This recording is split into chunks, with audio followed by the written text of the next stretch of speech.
What would regional forms, evolutions, and convergent Pokemon based on the Philippines look like? Hey everyone, Brandon here, and the Pokemon region I've been creating, Buhay, is chock full of said forms. Like Buhay and Mudbray, that I worked with Foongoos to create, as well as the rest of the Pokemon in this video. This pure grass type is known as the Bamboo Pokemon for its habitat and favorite snack, bamboo. These Mudbray are actually not originally from Buhay, and were brought here long ago by travelers from Alola for their durability as draft Pokemon. But when some escaped into the wild, they took to the bamboo forests of the region, slowly transforming over time to reach this form. This dex entry is a reference to how horses aren't native to the Philippines and were brought to the country by the Spanish. Its diet of bamboo is a reference to the white stallion of Pangantucan, a horse that uprooted a bamboo stalk to warn his master of oncoming raiders, saving him and the entire village from a potential massacre. The municipality found in Bukidnon is said to be named in reference to this horse. This form's main abilities would still be Stamina and Own Tempo, but it could definitely have Cudchew as a hidden ability. And did you know that you have the hidden ability to hit those like and subscribe buttons? It makes your subscription feed super effective at showing you more of my videos. While we're on the topic of horses, I wanted to quickly mention that Galarian Ponyta and Rapidash would also be able to be found in Buhay. In my research, I found something called the Pink Ponies of Baguio City. It's a literal pink pony club, and I just wanted to highlight that. Anyway, at level 30, Buhay and Mudbray evolves into Bambalong, the odd horse Pokemon, a grass fighting type.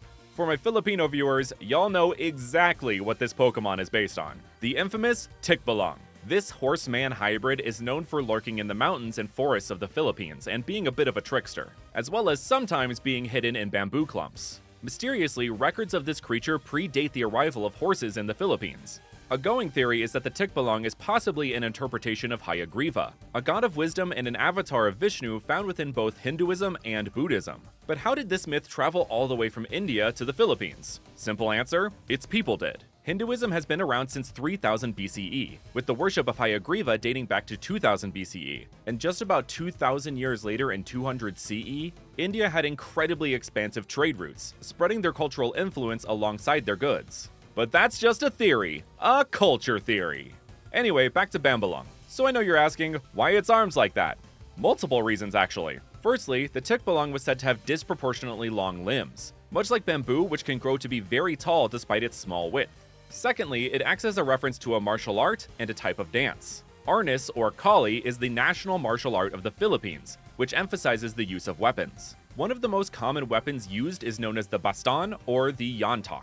These lightweight yet durable sticks are usually made of rattan, but for the purposes of this design, we are substituting in bamboo. The type of dance it refers to is called tinikling, and is the national dance of the Philippines. This dance involves two bamboo poles being used to rhythmically tap back and forth along the ground, while one or more people step over and between the poles to the beat. Hence why this line keeps Own Tempo as its ability. Bambalong gives a new definition to polearm, using them to repeatedly swipe low at their opponents, attempting to trip them. This is its new signature move, Bamboo Beatdown, a base 15 physical grass type move that hits 2 to 5 times, with each hit having a 15% chance to lower the opponent's speed. Of course, with it being part fighting type, it could also learn Arm Thrust to further both the references to Arnis and Tinikling. I'm sure you're ready to stop looking at this bipedal horse, right? Well, if you enjoyed that level of in-depth weaving of design origins and lore, then you would definitely love becoming a member on this channel. Membership grants you benefits like early access to videos, or a shout out at the end of my videos, all the while directly helping me pay the lovely artists I work with to create these Fakemon. So hit that join button now! We've had a regional form and a brand new regional evolution, so how about a couple of regional fakes, also known as Convergent Pokemon? So allow me to introduce Spagella, the Noodle Pokemon, a pure fire type. And after leveling up while knowing the move Scorching Sands, Spagella evolves into Spagrowth, the Saucy Pokemon, a fire ground type. These two are inspired by a unique dish known as Filipino spaghetti. This dish has the same noodles as the original Italian dish, but the literal secret sauce of this dish is something known as banana ketchup, which is exactly as it sounds, ketchup made from bananas. Rather than the traditional meatballs, sliced hot dogs are used instead. This is part of why these two are fire and then fire ground type, a hot dog that is made of ground up meat. The entire design is a massive pun, which brings me such joy. The other reasons are due to how spaghetti noodles are cooked, and the fact that Filipino spaghetti is served hot. Another detail of these designs are the feet of Spagella and the hands of Spagrowth are modeled after a spork and fork, respectively. I love when my meal comes with the tools to eat it. Also, the little tongue of Spagrowth being a hot dog is my favorite little detail that Foongoos cooked up, pun intended. Also, I wanted to give a quick shout out to Bromo Jumbo. who pointed me to a lot of important Filipino culture, food, and mythology that I used as inspiration in this video. His links are in the description as well, so make sure to check him out. He does incredible work. Back to these two spaghetti boys though. The long, noodle-like parts that make up these Pokemon's body are quite flexible and stretchy, though they're not edible despite their resemblance to a dish commonly found in Buhay. Spagella will use its noodly appendages to climb the ashy hills around the Gugura volcano. They release excess heat from the ends of these spindly limbs. Spagroth dig using their enormous forked hands. They dig beneath the soil of volcanoes, and will store pink clumps of heated earth amongst their stringy bodies. And with these two being regional fakes, you could say they're a couple of impastas. Incredibly witty dad jokes aside, let's talk about yet another Convergent Pokemon. So meet Bubleye, the Dark Depths Pokemon, a dark water type.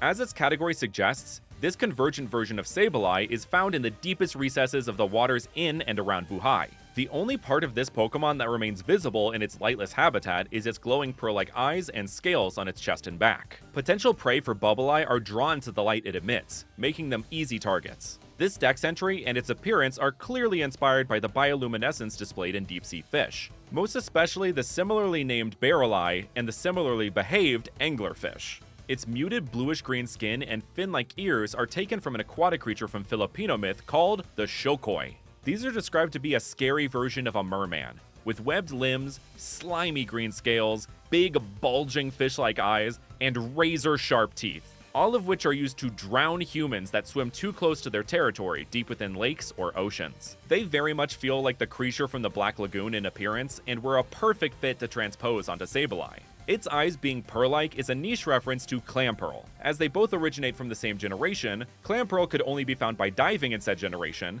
and Clamperl evolves using the deep-sea scale and deep-sea tooth, transforming it into two other deep-sea fish Pokemon.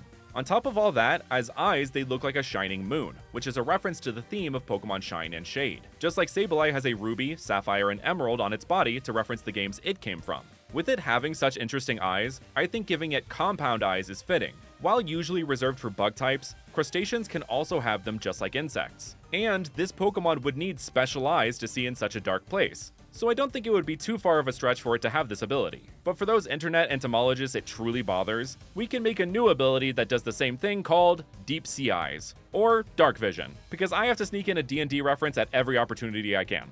Let's keep this dark train rolling with Buhayan Togepi, the Dark Ball Pokemon, a pure dark type. This scrungly little egg is based on the Philippine street food and delicacy balut, which is a fertilized developing egg embryo, usually of a duck. This food is said to have a rich, savory taste and is usually served with salt and vinegar. Its dark typing comes in with it being inspired by yet another creature from Filipino myth, the Tiyanak. This is a demonic or vampiric being that disguises itself as a newborn baby, attacking those who get close enough to find the source of those mysterious cries within the jungle. Buhayan Togepi acts in much the same way. It will let out pathetic cries, making people and Pokemon think it may be injured or easy prey, before it turns the tide by launching itself at them. This is most definitely how Buhayan Togepi uses the moves Fake Tears and Faint Attack, which is now Stab by the way. The little triangles of Togepi in this form have been made to look like little mouths with fangs in them, to allude to its vampiric inspiration. Its dark typing also refers to the term for a troublemaker, a bad egg. I want to be clear that I mean no disrespect to balut or Filipino culture by mixing these two concepts, or with its dark typing. I just felt these concepts went well together, but by no means am I saying balut is inherently evil or bad itself. With that said, after feeding it an energy root or energy powder 5 times, then leveling it up, Buhayan Togepi evolves into Buhayan Togetic, the Wickedness Pokemon, a dark poison type. This Togetic brews a caustic solution in its stomach, which it uses as a venom to bite its targets. This does have drawbacks though, as Togetic has a constant stomachache, because as we all know, wickedness must be punished. Did I see Wicked just before finishing this script? Well, let's just say I've been changed for good. Anyway, if it wasn't clear, Strongjaw would be one of Buhayan Togetic's main abilities, with both Crunch and Poison Fang now being Stab. This form takes a devilish or demonic appearance rather than the angelic original. Its partial poison typing refers to sulfur, also known as brimstone, with fire and brimstone being associated with the devil and hell in Christianity, and with Catholicism being a common faith in the Philippines. Ingesting sulfur can cause gastrointestinal issues, as well as inhaling it in gas form can be toxic. And said gas form is said to smell like what? Rotten eggs. Oh yeah, it's all coming together. The wings of this Pokemon, while referring to demons, also work with its Tianuk inspiration, as in Mindoro legend its true form is that of a blackbird that supernaturally flies through the forest to find its next victim. Giving Buhai and Togetic a Dusk Stone allows it to evolve into Togehiss, the Malevolence Pokemon, a dark poison type. Togehiss is said to stalk the forests and jungles of Buhai at night, searching for life force to feed upon. It doesn't matter if it's from a human or Pokemon. It will use its venom to stun their prey before gluttonously gobbling up their life force without remorse. If you find yourself in the jungle at night, be wary of the sound of enormous wing beats. It might mean you're this Pokemon's next prey.